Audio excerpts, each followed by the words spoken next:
Hey everybody, so we're here for another What's on the Shelf, and we're now on part 31. So on the shelf I have Hive, Sea of Cloud, Patchwork, the Inland Port, Shards of Infinity, Arboretum, and Scopa.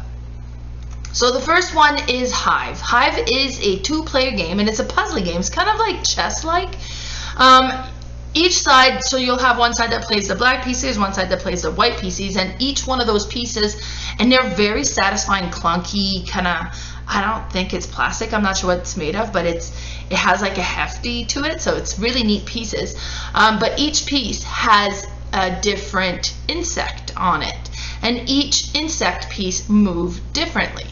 And the goal of the game with this one is you start by putting your pieces, and you have to put your piece so that it touches one of your pieces, so that it shares a side with one of your previous pieces. And one of the first four pieces that you put down has to be the queen bee. And the goal is you're trying to surround the other player's queen bee with with their and your pieces. But once the queen bee is completely surrounded and she's trapped, then you win. But if your queen bee gets trapped first, then the other player wins.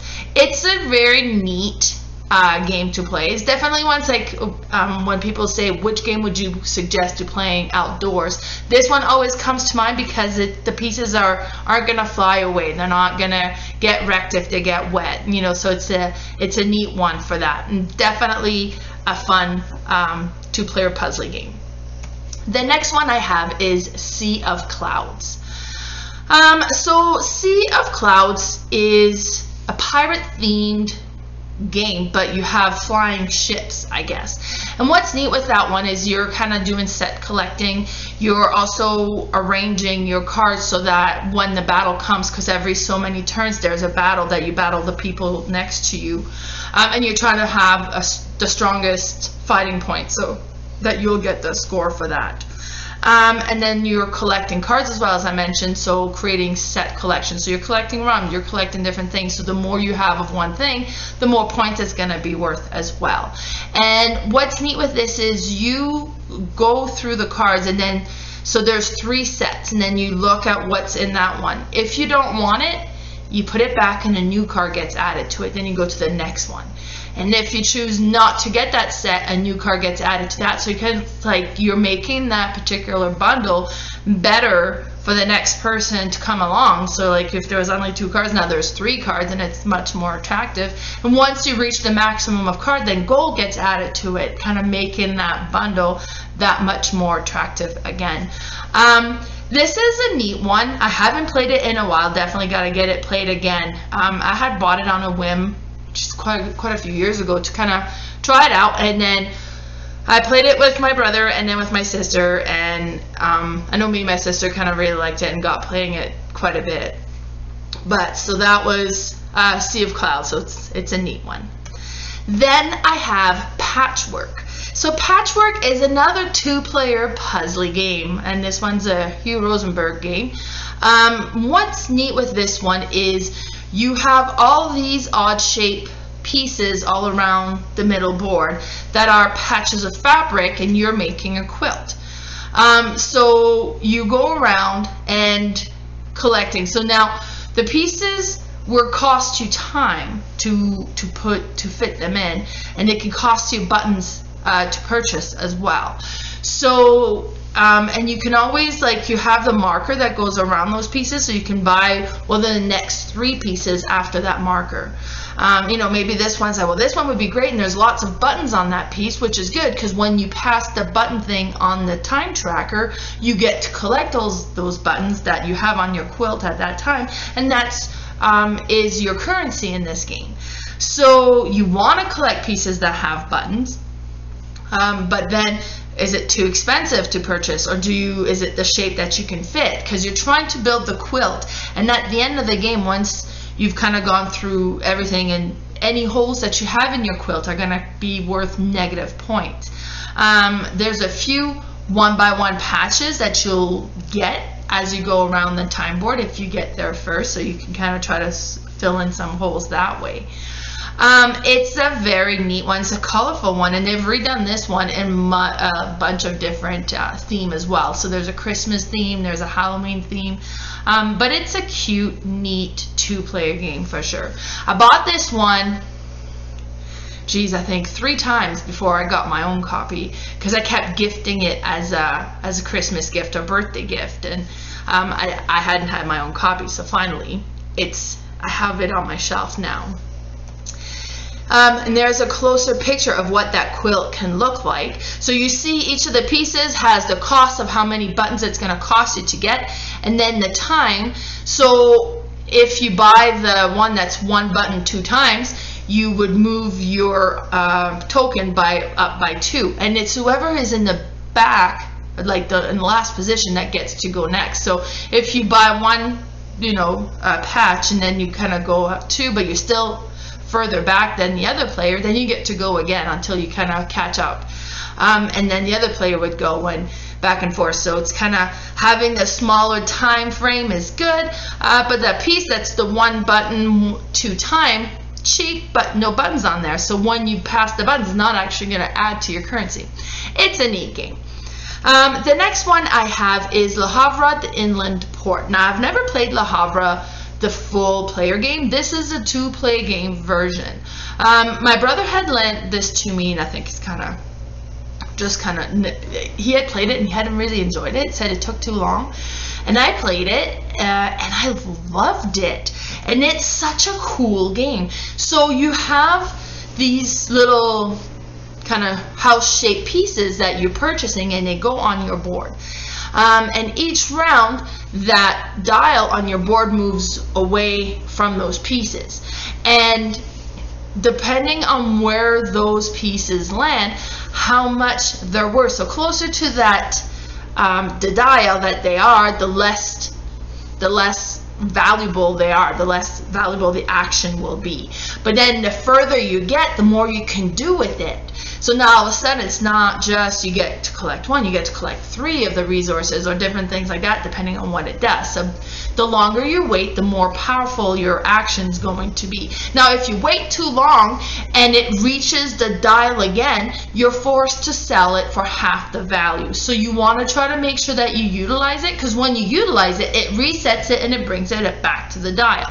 Now the tricky thing too is you can use the other player's board and their little icons on theirs, and they can use the one on yours, and it resets it. So if you're kind of trying to save it so that it reaches like the level 4, so it's a really powerful action, and they end up using when you're at level 3 and it resets it, it's like, oh, why did you do that? So it is interesting. So for some people, I could see that would be frustrating, but as long as you go into the game knowing that those actions are available to everybody, they're not just yours, they're everybody's, but the tokens you have on your own board are going to count towards your score at the end of the game. So that's why you don't want to sell them. Ideally, you want to have them to score at the end of the game.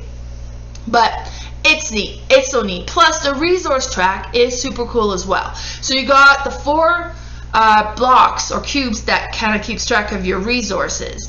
You have the blue cube, the yellow cube, the brown one, and the red one. And you're collecting these things, and this is how you're going to be purchasing the houses and then utilizing their actions. And then if you need to use 3 of the 1 resources, then you can take the cube and drop it by 1, and that actually drops it by 3. If you need to use 1, you can go back 1 space. If you need to use 4, you go down 3 and back 1, so then that counts as 4. But what's interesting is if you have your cube all the way at the end, you cannot go backwards, so even if you only need to pay 1, you're going to be forced to move that cube down 1, and you'd have to pay 3 just because of the placement of the cube. So the placement of the cube is important depending on how you're going to be paying things, so it's kind of worth it to move them up towards the corner. So neat. It's really cool. This is a close-up on that rondelle, I guess, with the dial kind of changing, and you see right next to it that's a 0, then you get like the level 2, the level 3, the level 4, and then if you get to that one, then you the one after that, then you get a level 4 plus you get a gold coin, and then if it reaches that one, then you're forced to sell. So it's such a neat game. And then there's a close-up on the resources and how you keep track of what you have for resources and how you spend the resources. I really enjoyed this one. Like I said, definitely probably has a bit of that frustration if you get annoyed that they're utilizing your board to do the actions, but that's just part of the game, and I thought it was amazing. Next one is Shards of Infinity. So now this one says it plays in 30 minutes, and I put an asterisk there because that is a lie. I have never played this game where it hasn't taken like an hour and a half or more to play. That being said, it's a really neat game. So it's a deck builder game. This reminds me very much to Star Realms. So you have your deck, you're building things, you're buying cards, you're defeating monsters. That's kind of in the middle. But what's really interesting, well, you're attacking each other. I think you're attacking each other like in Star Realms as well. But what's really neat with it is you can level up.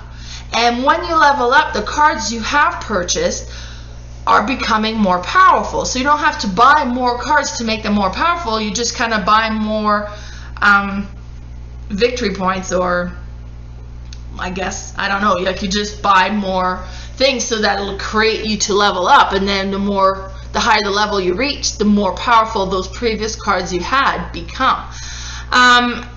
It's a neat game, but like I said, it plays long. It's not a 30-minute game. And a few times, because I remember we'd have a game night and be like, okay, well, we only have so much time. What do we want to play? And I would look at the box. Oh, 30 minutes. Let's do this one. And then we're at it for like an hour and a half. So keep that in mind. But otherwise, this is a neat game. Next one I have is Arboretum. Arboretum is an interesting game. So with this one is you're building a path in the forest. So you'll have different cards that you'll add to your forest. And you're trying to create so that you have cards that'll go from, and it doesn't have to be the same tree, but if it is, it kind of gives you more points, but where it goes from number 2, the purple tree, to number 7, the purple tree. And then that path and how many cards you have on that path will score your points if you get to score that path. And you want to be in ascending order with the numbers, and I'll show you what that looks like. And it's very pretty. So you can see on the table there, we had the pink path started, then you had like the weeping willow path started. And you want to try to get where you create your path. So that's important. You're putting your cards to kind of create the path. But you also need to make sure that you keep some cards in your hand. Because at the end, when everybody's built their path, and then we're going to be like, okay, we're going to start scoring these paths. And you score the pine tree. So whoever has the highest value of pine trees in their hand, and you can combine cards. So maybe I saved the number 6 hoping that would be enough, but then somebody kept a 3 and a 4, and I didn't realize now they have a 7. They'll get to score in the pine tree. I won't. So you want to keep your highest value, or keep some high value in your hand to create the path, but then having more value on the table will give you more score. But if you can't score it because you didn't keep the card in your hand, so it's an interesting balance there. It's a neat game, definitely pretty. It's a puzzly one.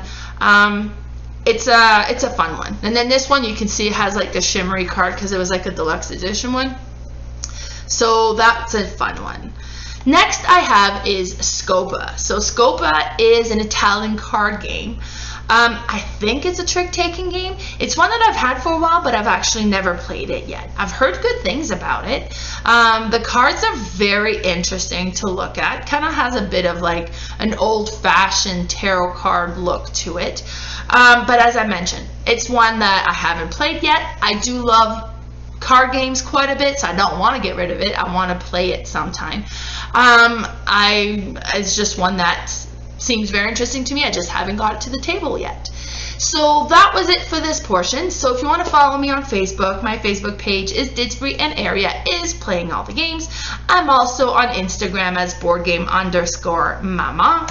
And YouTube is Board Game Mama. So keep an eye out for the next installment of What's on the Shelf. I'm almost done this shelf behind me, and we finally get to go to my smaller game pretty soon here. This is definitely taking a lot longer than I thought it would. It's like, oh yeah, I could talk about all the games I have. How long could that take? A long time. But yeah, so keep an eye out for the next one. And see you, everybody.